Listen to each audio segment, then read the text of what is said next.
Meaning of dinner time. Dinner time.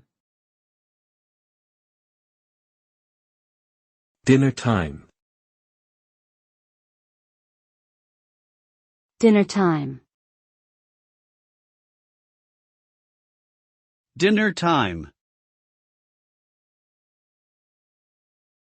Dinner time generally refers to the evening mealtime, usually between the hours of 6 p.m. and 8 p.m.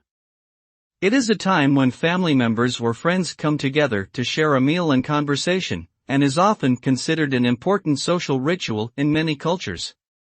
The specific time for dinner may vary depending on one's personal, cultural, or regional traditions, but it is generally understood to be a time of day when one takes a break from daily activities to nourish the body and connect with others.